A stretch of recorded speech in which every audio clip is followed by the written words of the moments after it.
नमस्कार, good evening, Ram Ram साहब। स्वागत है सभी का रीजनिंग ऋषि सर यूट्यूब चैनल पे। और दोस्तों, आज मैं आरएस प्री के लिए एनालिटिकल रीजनिंग विश्लेषणात्मक तर्क दक्षता के अंदर टॉपिक डेटा सफिशिएंसी, आंकड़ों की पर्याप्तता, ये चैप्टर में लेके आया हूँ। ये रीजनिंग का खिचड़ी होती है भाई, सभी चैप्टर को मिला के डेटा सफिशिएंसी बनती है। और यहाँ पर हमें किन चीज़ों का ध्यान रखना है वो मैं समझाता हूँ। डेटा सफिशिएंसी में एक प्रश्न पूछेगा आपसे, एक प्रश्न आएगा, उसके फर्स्ट और सेकंड करके दो रूप आएंगे, ठीक है। और हमें ये देखना पड़ेगा कि जो प्रश्न पूछा है उसका उत्तर अकेले एक से आ रहा है या अकेले दो से आ रहा है, ये हमें चेक करना पड़ेगा, ठीक है भाई। और उसके हिसाब से फिर मुझे उत्तर देना पड़ेगा। कौन कौन से चैप्टर हैं जिनको ये मिला के बनता है? Coding decoding, blood relation, direction test, calendar, घड़ी, रैंकिंग टेस्ट, सिटिंग अरेंजमेंट, ये सभी चैप्टर जो हैं इसके अंतर्गत आते हैं। और 4 ऑप्शन हमारे एग्जाम में मिलेंगे। फिलहाल यहाँ 5 ऑप्शन हैं, हम इन पाँचों को समझते हैं। इनमें से कोई 4 ऑप्शन एग्जाम में आते हैं, मैं समझाऊंगा, टेंशन मत लेना बिल्कुल। यदि फर्स्ट दी गई जानकारी, प्रश्न में दी गई जानकारी का उत्तर देने के लिए पर्याप्त है और सेकंड पर्याप्त नहीं है तो आंसर आएगा फर्स्ट। सेकंड, यदि सेकंड दी गई जानकारी का उत्तर देने के लिए पर्याप्त है जबकि फर्स्ट पर्याप्त नहीं है तो आंसर आएगा सेकंड। फर्स्ट और सेकंड दोनों ही जानकारी का उत्तर देने के लिए पर्याप्त हैं, दोनों उत्तर देने के लिए पर्याप्त नहीं है और दोनों ही पर्याप्त हैं। अब बात आता है 3 में, और एक तो 3 में और एक 5 में अंतर क्या है। 3 ऑप्शन में लिखा है केवल फर्स्ट और यहाँ पर केवल सेकंड, यानी पहले से प्रश्न का उत्तर आ जाए और अकेले दूसरे से भी प्रश्न का उत्तर वही आ जाए, दोनों से केवल में सेम आंसर आ जाए, तो ऐसी सूरत में 3 आएगा। और 5 का मतलब होता है दोनों को मिलाकर उत्तर देने के लिए 5 आएगा, मतलब दोनों जानकारियों को मिलाकर जब उत्तर दिया जाएगा तो उत्तर आएगा 5, ठीक है। आपको मेन याद ये रखना है, इसकी 3 स्टेप होती हैं। कितनी स्टेप होती हैं भाई? 3 स्टेप क्या हैं सुनो। पहली स्टेप में केवल फर्स्ट को चेक करना है, केवल फर्स्ट को, आंसर आ रहा है कि नहीं आ रहा है। सेकंड वाले में केवल सेकंड को चेक करना है, और जब दोनों से उत्तर नहीं आता है तो तीसरी स्टेप जो है वो काम में आती है, दोनों को मिलाकर। नहीं तो ये मिलाकर तीसरी वाली स्टेप पे हम जाएंगे ही नहीं। तो दोबारा सुन लो, 3 चीज़ें होती हैं मेन। अकेले एक को चेक करना है, फिर अकेले 2 को चेक करना है, अकेले 1 और अकेले 2 को तो हर बार चेक करना है, सुन लीजिए। तीसरा मिलाकर जब ही जाना है जब दोनों से उत्तर नहीं आएगा। अगर दोनों में से किसी एक से आंसर आ जाए तो फिर मिलाकर वाली कंडीशन के पास जाना ही नहीं है आपको, ये बात आपको ध्यान रखनी है, ठीक है। तो शुरू कर रहा हूँ। ये इंग्लिश मीडियम वाले देख लो, ऑप्शन हैं इंग्लिश में, और इनमें से कोई 4 ऑप्शन जो हैं वो हमारे एग्जाम में आएंगे और उनमें से हमें आंसर देना पड़ेगा, ठीक है। चलो शुरू करते हैं। ये फर्स्ट नंबर का एग्जाम्पल है कि यहाँ पर पूछा गया है गो को कैसे लिखा जाएगा। क्या पूछ रहा है भाई? गो को कैसे लिखा जाएगा, ठीक है। पहली लाइन क्या कह रही है देखो, गो के बारे में पूछा है। फर्स्ट में लिखा है यू में कम को कहा जाता है पिकनाटा, और सेकंड है ही में गो को कहा जाता है जाहो पिक, ठीक है भाई। ये है एग्जाम्पल।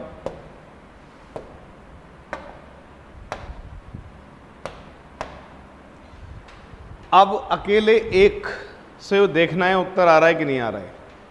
अकेले एक में गो जो है वो कहीं भी नहीं है, मतलब अकेले एक से आंसर नहीं आएगा, क्लियर है। अब अकेले 2 की बात करें, अकेले 2 में गो है पर गो का कोड जा है, हो है या पिक है वो क्लियर नहीं है, तो कहना ये चाहता हूँ कि अकेले 2 से भी आंसर नहीं आएगा। और अगर दोनों जानकारियों को मिला लिया जाए दोनों जानकारियों को मिला लिया जाए तो इसमें कॉमन है मे, और इधर की साइड कॉमन है पिक। इधर की साइड कॉमन क्या है?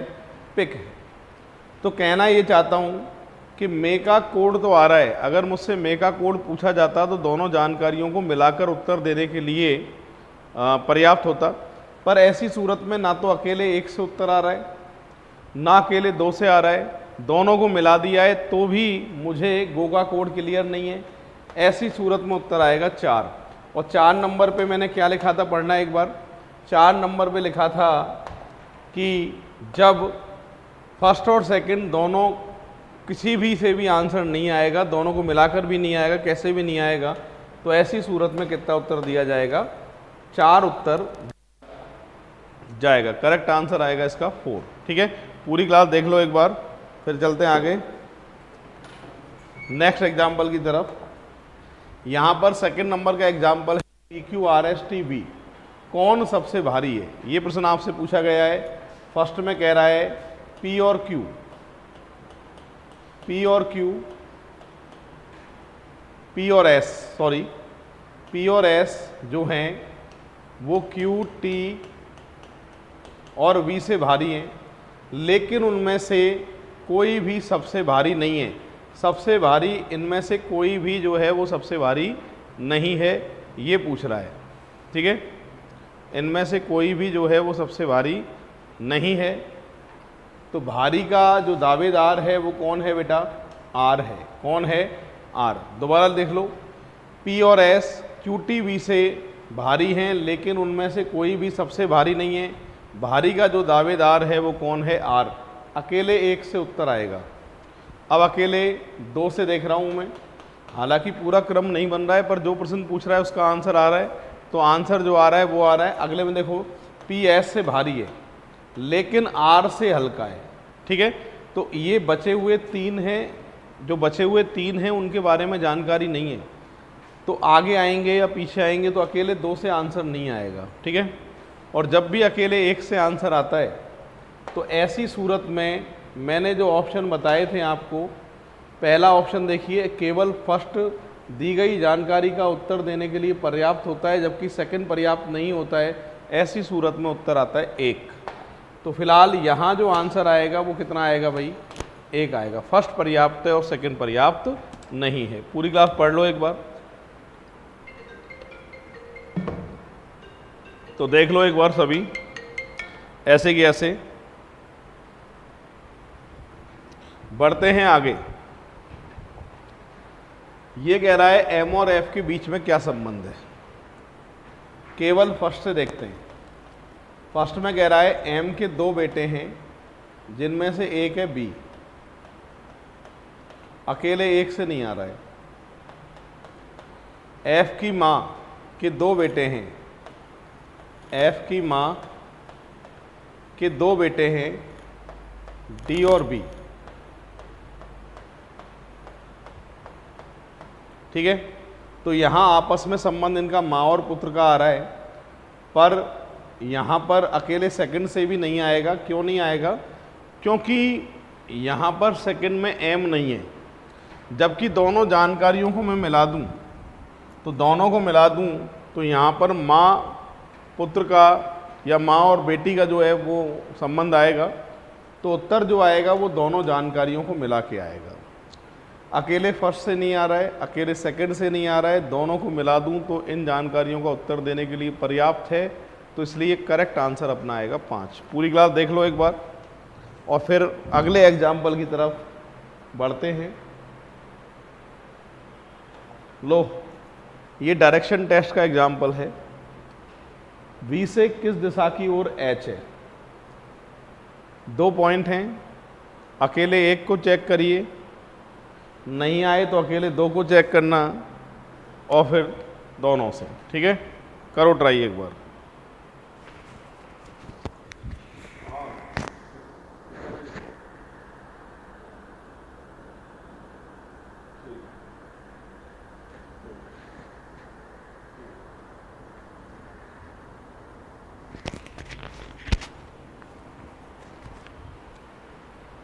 हाँ भाई, तो देखो मैं सॉल्व कर रहा हूँ, पूरी क्लास ध्यान देना। यहाँ कह रहा है बी से किस दिशा की ओर एच है। पहले अकेले एक को चेक करूँगा, फर्स्ट को।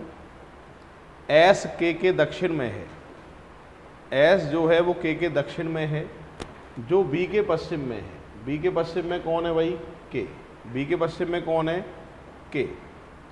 तो यहाँ कहना ये चाहता हूँ कि पहले में एच नहीं है, और एच नहीं है तो फर्स्ट वाले से तो आंसर आ नहीं सकता है। अब हम बात करते हैं सेकंड की। एम एच के उत्तर में है, एम जो है वो एच के उत्तर में है, जो बी के पूरब में है। बी के पूरब में कौन है बेटा? एच। तो बी से पूरब दिशा की ओर एच है, तो अकेले सेकंड से आंसर आएगा। तो आंसर आएगा केवल सेकंड से, ठीक है। तो करेक्ट जो आंसर आएगा वो केवल सेकंड से आएगा, और ऐसी सूरत में आंसर जो आएगा वो आएगा सेकंड। जब फर्स्ट उत्तर देने के लिए पर्याप्त ना हो और दूसरा उत्तर देने के लिए पर्याप्त हो, तो ऑप्शन जो मैंने स्टार्टिंग में बताए थे उनमें सेकंड नंबर का ऑप्शन जो है इस बात का समर्थन कर रहा है। बढ़ते हैं आगे, पूरी क्लास पढ़ लो एक बार क्या लिखा है। बी का एच से क्या संबंध है? How is B related to H, यानी बी कौन है एच का, ये पूछ रहा है हमसे। बी कौन लगेगा एच का, ठीक है। अब यहाँ लिखा है केवल फर्स्ट से आंसर चेक करते हैं एक बार, फर्स्ट से, कि एच की माँ, एच की जो भी माँ है वो बी के पिता के पुत्र की कौन है? बहन है।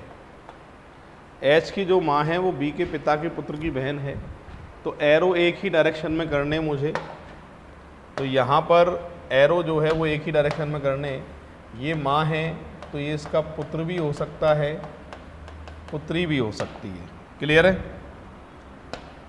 तो यहाँ पर अपने आप को अपन मान लेते हैं बी। क्या मान लेते हैं? बी। हालांकि बी का मेल फीमेल क्लियर नहीं है। बी के पिता का पुत्र, बी के पिता का पुत्र बी का भाई, भाई की बहन बी की बहन, बहन के पुत्र पुत्री भांजा या भांजी, भांजा भांजी का बी मामा भी लग सकता है और मौसी भी लग सकती है। मैं कहना ये चाहता हूँ कि अकेले एक से उत्तर आ जाता। गलती कहाँ है कि इसमें ये पता नहीं चल रहा है कि बेटा ये आदमी है कि औरत है। बी मेल फीमेल मतलब मामा लगेगा या मौसी लगेगी ये क्लियर नहीं है। पहले वाले से आंसर आ जाता अगर बी का मेल फीमेल क्लियर होता तो। ऐसी सूरत में मेल फीमेल क्लियर नहीं होने के कारण अकेले एक से नहीं आएगा। सेकंड में लिख रहा है बेटा बी टी का पिता है, अकेले दूसरे से भी नहीं आएगा। पर दोनों जानकारियों को अगर मिला दिया जाए तो पहले को सही होने के लिए बी का मेल फीमेल क्लियर होना चाहिए था, जो सेकंड वाले में पूर्ति हो रही है कि बी जो है वो टी का पिता है, मतलब बी मेल है। तो यहाँ जो उत्तर आएगा वो दोनों जानकारियों को मिला के आएगा, और मिलाकर जब आंसर आएगा तो ऐसी सूरत में उत्तर क्या दे के आओगे आप? 5। करेक्ट आंसर 5 आएगा। पूरी क्लास एक बार देख लो, इस तरीके से ये सॉल्व होगा।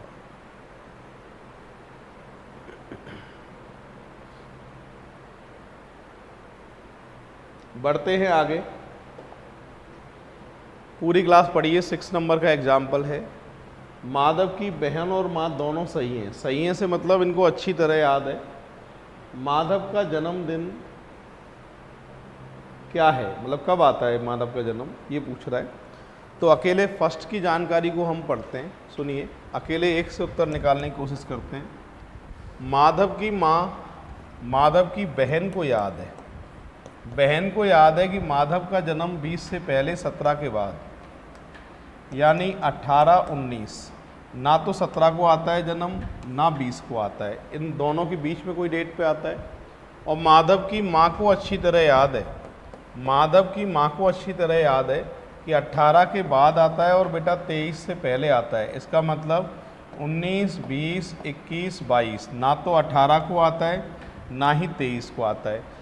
बहन को अच्छी तरह याद है और माँ को भी अच्छी तरह याद है और आपको भी अच्छी तरह याद है। अकेले एक से नहीं आएगा, अकेले 2 से नहीं आ रहा है, दोनों जानकारियों को मिला के उत्तर आएगा तो माधव का जो जन्म है वो कौन सी तारीख को आता है, 19 तारीख को आता है। और मिलाकर उत्तर देने के लिए आंसर सही आएगा 5, दोनों को मिलाकर उत्तर दिया जाएगा।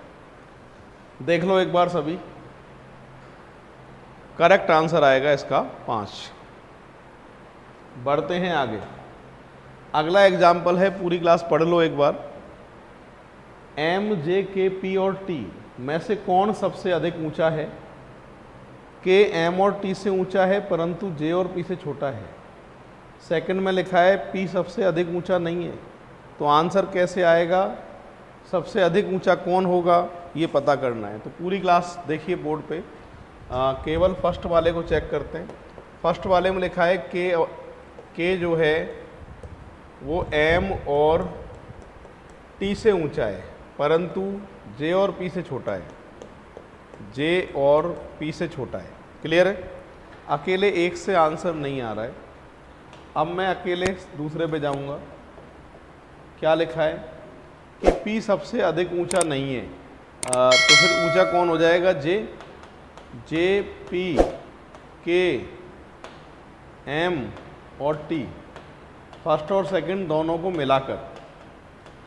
मिलाकर उत्तर देने के लिए पर्याप्त है। इसका मतलब आंसर आएगा 5। अकेले एक से नहीं आएगा और अकेले 2 से नहीं आएगा। दोनों जानकारियों को जोड़ना पड़ेगा, मिलाना पड़ेगा, तो मिलाकर उत्तर आएगा। फिर सबसे अधिक ऊंचा कौन हो जाएगा? जे। आखिरी का क्रम क्लियर नहीं है पर सबसे अधिक ऊंचा जो पूछा है उसकी स्थिति क्लियर है, इसलिए हमारा जो आंसर है वो क्या है भाई? दोनों को मिलाकर, यानी आंसर 5। देख लो पूरी क्लास। अगला प्रश्न आपके लिए है, ट्राई करो एक बार। वाटर को कैसे लिखा जाएगा ये कह रहा है आपसे। वाटर को कैसे लिखा जाएगा ये आपसे पूछा गया है। फर्स्ट वाले की बात करूं, गिव मी वाटर।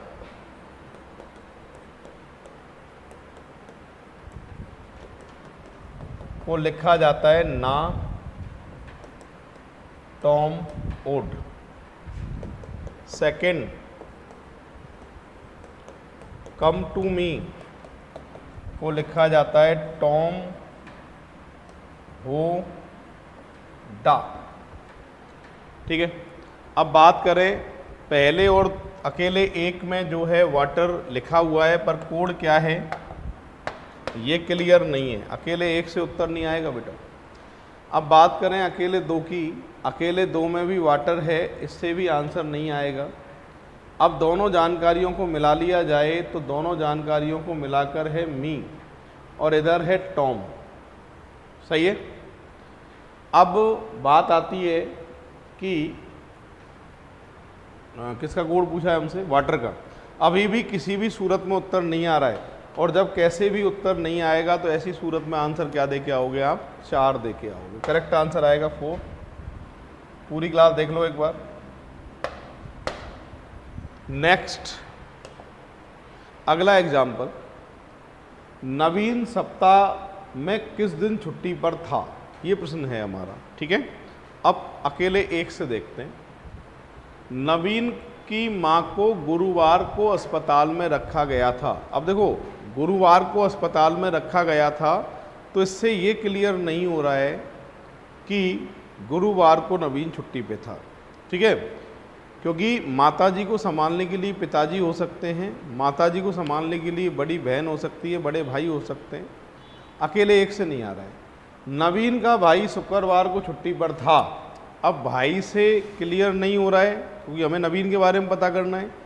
अकेले एक से नहीं आ रहा है, अकेले 2 से नहीं आ रहा है, और जब कैसे भी उत्तर नहीं आता है तो ऐसी सूरत में आंसर कितना आता है भाई? 4 आता है। पूरी क्लास देख लो एक बार।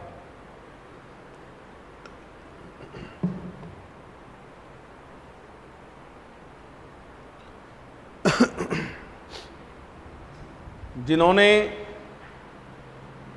वीडियो लाइक नहीं किया है प्लीज़ वीडियो लाइक करें, ज़्यादा से ज़्यादा शेयर करें, जिससे आने वाली वीडियो हमारी आएगी आप तक। और RS प्री के लिए ये जो है क्लास है आपके लिए हो रही है, इन क्लासों को आप देखिए। एनालिटिकल रीजनिंग का पोर्शन है ये। 9 एग्जाम्पल टोटल करा चुका हूँ और रीजनिंग ऋषि सर नाम से हमारी एप्लीकेशन है, जिसको आज ही आप डाउनलोड कर लीजिए फ्री टेस्ट सीरीज के लिए। और उसमें अभी बहुत सारे टेस्ट मैं डिज़ाइन करने वाला हूँ।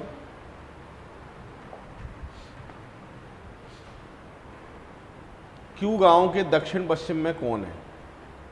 पहला, पी उस एन गांव के पश्चिम में है, पी उस एन गांव के पश्चिम में है, पी उस एन गांव के पश्चिम में है जो क्यू के पूरब में है।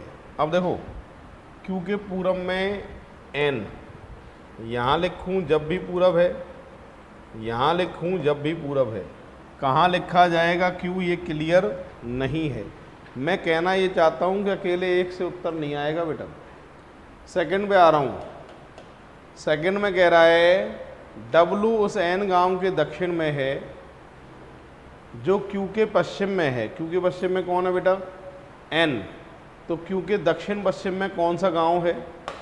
क्यू का दक्षिण पश्चिम बनाना है मुझे। ये दक्षिण, ये पश्चिम, ये दक्षिण, ये पश्चिम, साउथ वेस्ट। दक्षिण पश्चिम में डब्लू गांव है, अकेले 2 से आ रहा है। और मिलाकर जाओगे क्या? नहीं, मिलाकर जब जाते हैं जब दोनों से उत्तर नहीं आता है। ऐसी सूरत में आंसर दे के आओगे 2, यानी फर्स्ट पर्याप्त नहीं है उत्तर देने के लिए और सेकंड वाला पर्याप्त है। ऐसी सूरत में आंसर आता है 2। पूरी क्लास लिख लो एक बार। प्रश्न नंबर है 10वां।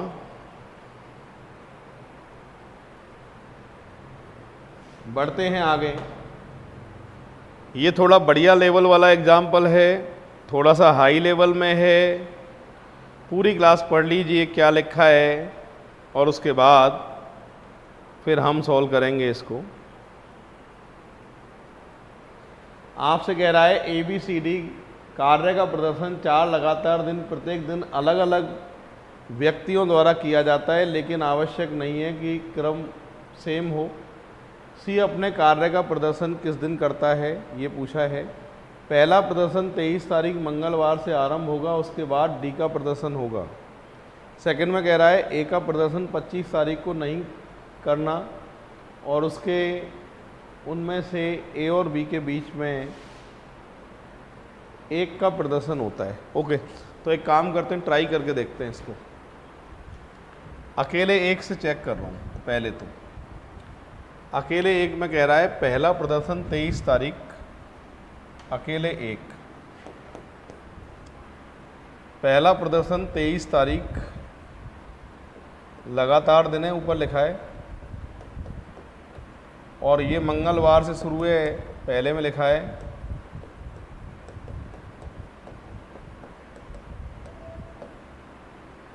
और उसके तुरंत बाद डी का प्रदर्शन होगा, मतलब 24 तारीख को डी होगा। आखिरी में कौन आ रहा है? हमसे पूछा क्या है पहले? सी का प्रदर्शन। अकेले एक से पता नहीं चल रहा बेटा। सेकंड वाले पे आ जाते हैं। ए 25 को नहीं आना चाहिए, पहली शर्त है ये, 25 को नहीं होना चाहिए। और ए और बी के बीच में किसी एक का प्रदर्शन होगा, ठीक है, ए और बी के बीच में किसी एक का प्रदर्शन होगा, ये कह रहा है।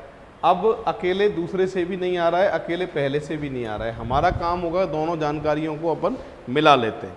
अब दोनों जानकारियों को जब मैं मिला रहा हूँ तो बी और ए के बीच में एक का प्रदर्शन ए 25 को नहीं होना चाहिए, तो बेटा बी यहाँ, ए यहाँ, ए 25 को नहीं होना चाहिए। सी, तो सी का प्रदर्शन 26 तारीख शुक्रवार को होगा। और यहाँ जो आंसर आ रहा है वो मिलाकर आ रहा है, और मिलाकर आने के लिए आंसर दिया जाएगा बेटा 5। करेक्ट आंसर आएगा मिलाकर उत्तर देने के लिए 5।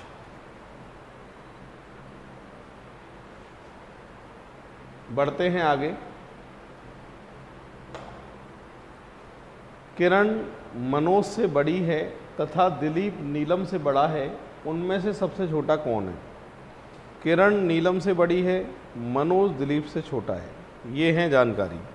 शुरू कर रहा हूँ, पूरी क्लास देखिए। किरण मनोज से बड़ी है, किरण मनोज से बड़ी है, दिलीप नीलम से बड़ा है, दिलीप नीलम से बड़ा है, ठीक है। अब पहले में क्या कह रहा है सुनो। किरण नीलम से बड़ी है, किरण नीलम से बड़ी है। अगर मैं किरण को नीलम से बड़ी कर दूं तो छोटे की तरफ मनोज और दिलीप आएंगे, और सबसे छोटे के बारे में पूछा है तो पहले से बेटा स्थिति क्लियर नहीं है। दूसरे वाले को चेक कर रहा हूँ, अकेले दूसरे को। अकेले दूसरे में कह रहा है मनोज दिलीप से छोटा है। मनोज जो है वो दिलीप से छोटा है। अब देखो इनको मिला लूँ तो किरण बड़ी है, दिलीप भी बड़ा है, मनोज और नीलम में से छोटा कौन है, इसकी स्थिति क्लियर नहीं है। अकेले दो से नहीं आएगा। मैं दोनों जानकारियों को अगर मिला भी लेता हूँ तभी भी मनोज और नीलम में से कौन छोटा है ये क्लियर नहीं है। किसी भी सूरत में आंसर नहीं आएगा इसका, इसीलिए आंसर कितना आएगा इसका, 4 आएगा। पूरी क्लास देख लो एक बार, ऐसे होगा। इसका जो आंसर है वो कितना आएगा, 4 आएगा।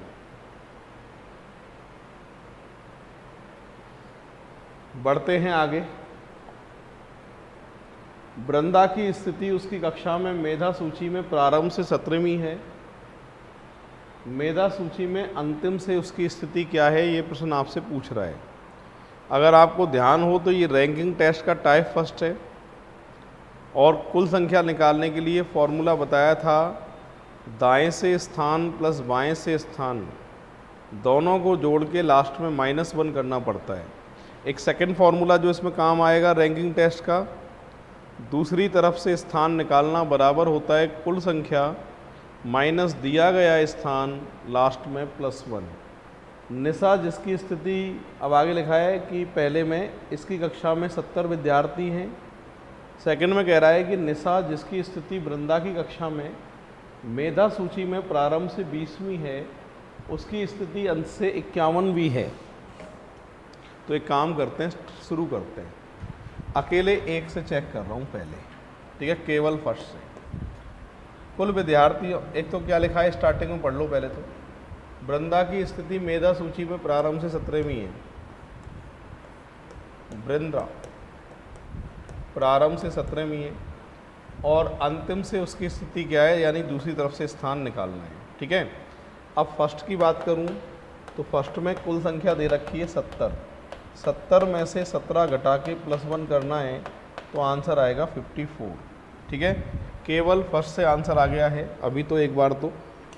और केवल सेकंड वाले में देखो, ये कह रहा है कि वृंदा की जो क्लास है इसमें निशा जो है वृंदा की क्लास में प्रारंभ से 20वें नंबर पे निशा है, और अंत से 51 नंबर पे निशा है।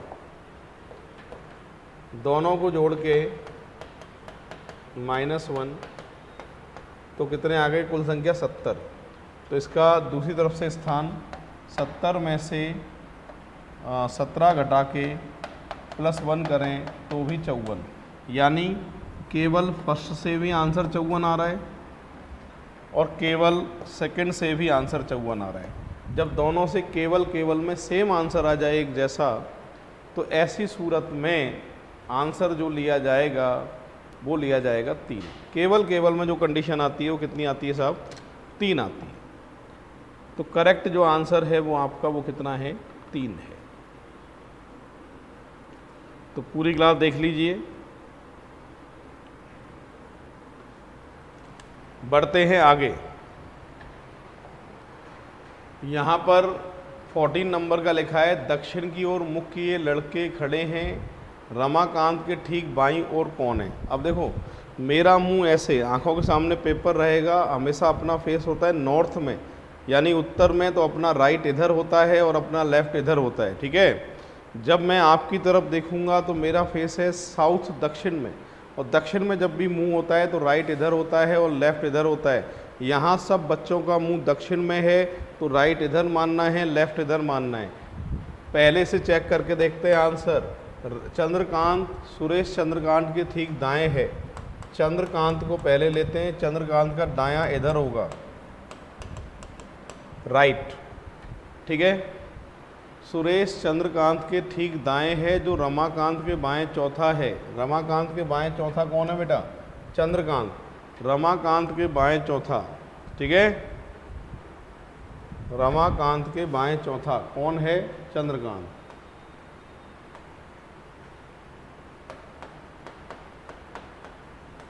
बाएं चौथा, पहला, दूसरा, तीसरा और एक चौथा। ठीक है भाई। अब आपसे प्रश्न पूछ रहा था कि रमाकांत के ठीक बाएं ओर कौन है? रमाकांत के ठीक बाईं ओर कौन है? रमाकांत के बाएं चौथा कौन है? अच्छा, रमाकांत के बाएं चौथा, उल्टा ले लिया मैंने। यहाँ आएगा रमाकांत।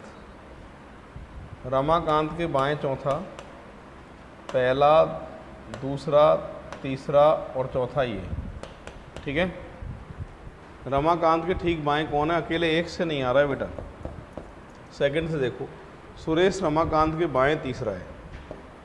रमाकांत के बाएं पहला, दूसरा, तीसरा कौन है भाई? सुरेश। तथा नरेश सुरेश के दाएं दूसरा। सुरेश के दाएं दूसरा कौन है? नरेश। ठीक है। तो यहाँ से रमाकांत के ठीक बाईं ओर कौन है? अकेले एक से तो नहीं आ रहा था, पर अकेले दो से जो है वो आंसर आ रहा है। रमाकांत के, क्या पूछा था? रमाकांत के ठीक बाईं ओर कौन है? रमाकांत का मुंह इधर है, रमाकांत के बाईं ओर नरेश आ रहा है, तो केवल सेकंड वाला जो है वो उत्तर देने के लिए पर्याप्त है। देन फर्स्ट वाला जो है वो उत्तर देने के लिए पर्याप्त नहीं है। ऐसी सूरत में हमारा आंसर आएगा केवल सेकंड। बढ़ते हैं नेक्स्ट एग्जाम्पल की तरफ। 15। पूरी क्लास एक बार पढ़ लीजिए क्या लिखा है, देन उसके बाद मैं सॉल्व करता हूँ इसको। यहाँ लिखा है कि मोहन, वर्ष के किस महीने में मोहन पैदा हुआ है? ये प्रश्न है हमसे। पहला लिखा है कि मोहन सर्दियों में पैदा हुआ है। क्या सर्दियों से महीने का पता चल रहा है कि कौन से महीने में पैदा हुआ है? नहीं, पहला उत्तर गलत है। मोहन अपनी बड़ी बहन के ठीक 14 महीने बाद पैदा हुआ है, तो पहले से तो पता चल नहीं रहा है।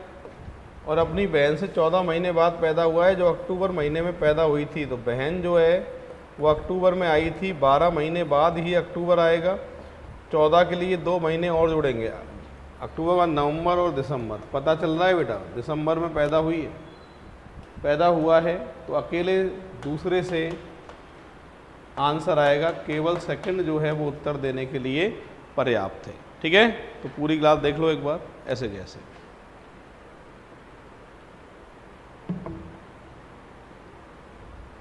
तो ये अपना डेटा सफिशिएंसी चैप्टर जो है वो कंप्लीट हो चुका है, और आज बढ़ते हैं अगले चैप्टर की तरफ। ठीक है। जिन्होंने वीडियो लाइक नहीं किया है प्लीज़ वीडियो लाइक कर देना, शेयर कर देना, सब्सक्राइब कर देना चैनल को। जय हिंद, जय भारत, राम राम साहब।